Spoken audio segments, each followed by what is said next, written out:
This is our 10th installment now of Anglicans You Didn't Know You Knew. And again, a reminder that this is another video intended to introduce you to someone you probably know by name or maybe by some contribution that this person has made to American history, American way of life, who is also a member of the Anglican Church.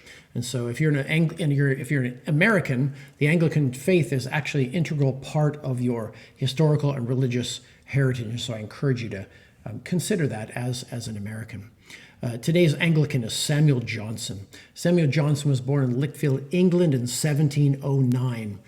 He was born to parents Michael and Sarah Johnson. And his father, Michael, owns a bookstore. And their home actually they lived actually above the bookstore. His parents, rightly, I would say, began educating him at a very early age. Biographers say that they began his education at age 3. So never too soon to begin. His mother would actually read to him from the Anglican Book of Common Prayer, our service book. And within that, while doing that, she would have him memorize prayers and memorize long sections and long passages from the prayer book. To earn money, Johnson was stitching books. This is the way that they were bound and also the way they were repaired at the time. So this is how he made a little bit of money, and also probably where he was exposed to so much literature, obviously. He has his hands on books all day long. So you can imagine probably reading and stitching and stopping and reading and he's kind of being immersed in the books that he had his hands on. At age 19, he goes to college. He goes to Pembroke College in Oxford. But after 13 months, he has to drop out. His lack of funds causes him to drop out and leave Oxford without a degree. He returns to Lichfield there, and eventually he does get his degree in 1755, gets a Master of Arts in 1755.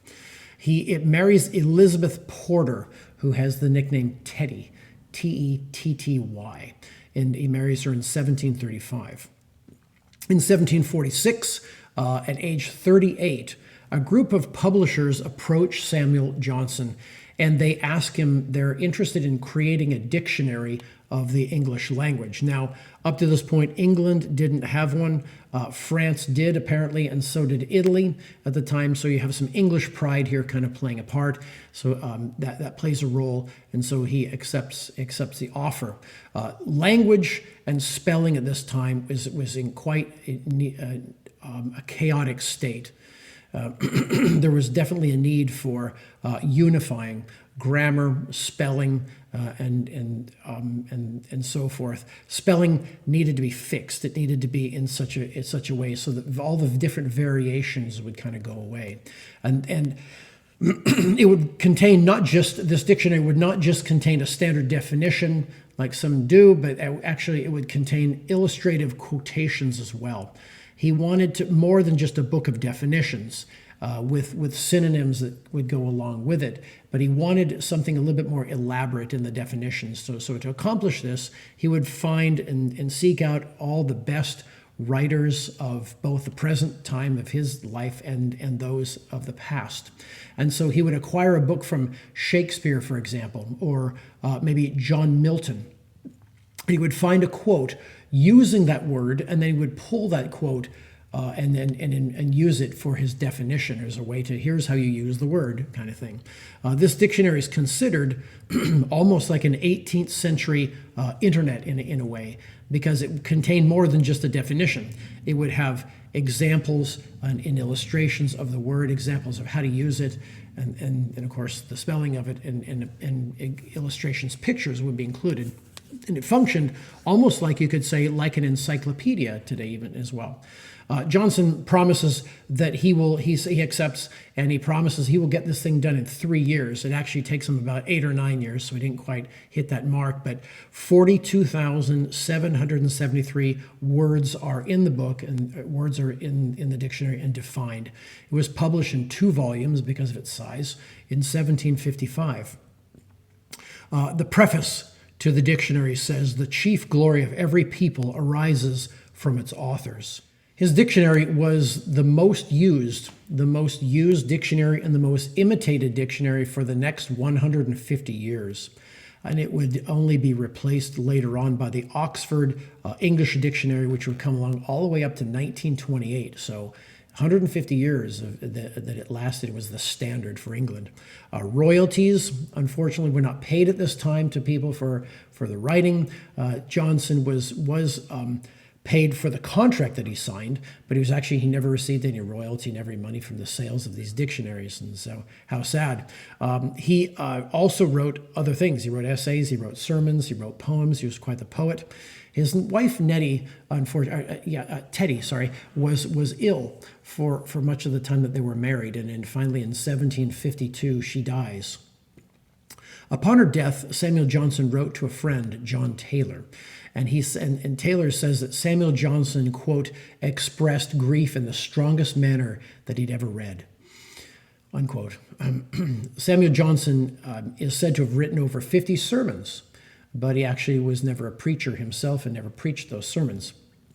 Johnson even wrote a sermon that he intended to be preached at the funeral of his wife Teddy at her death, but Taylor refuses to read it, unfortunately, and we are not told why. I couldn't find out why he declined reading it. During the decade of the 1750s, Johnson writes, he continues to write, and he produces a work called The Plays of William Shakespeare. In this, he believes that the plays of Shakespeare were not well understood. They weren't well understood grammatically, and that's kind of understandable, or historically. So he kind of sought out to produce this work to help the reader understand Shakespeare more fully. The first printing of that was 1,000 copies, and it immediately sold out. By 1762, Johnson is really gaining some notoriety. It took a while for him to gain notoriety, despite the dictionary, but he does so.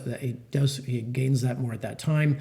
King George III gives him an annual pension of about £300, and this certainly helps him because for most of his life he's very poor. He has very little money. He's nearsighted as well, which you have to credit him for getting a dictionary done and done so much reading for being nearsighted.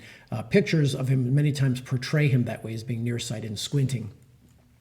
He's also believed to have suffered from Tourette syndrome as well. It's quite interesting. He wrote a pamphlet titled Taxation, No Tyranny. And this is where he defends taxation of American colonists. He argues that emigrating to America means that you give up the right to vote, but you still retain virtual representation in Parliament. Of course, this is an issue that we would certainly disagree with him severely and strongly. Johnson would somewhat soften this position, however. He did sort of soften, get kind of soured on the state of the kingdom in England at the time. In 1783, Johnson, because he has poor circulation as well, he has a stroke, and then the next year in 1784, he dies at age 75. Buried at Westminster Abbey.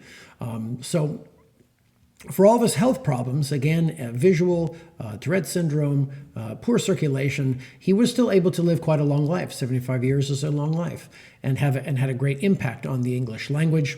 And his legacy, we could say, really continues today. So I would say the next time you pick up a dictionary or you go online to search for a word, think about Anglican Samuel Johnson when you're doing so, and because we really have him to thank for setting the standard for dictionaries and really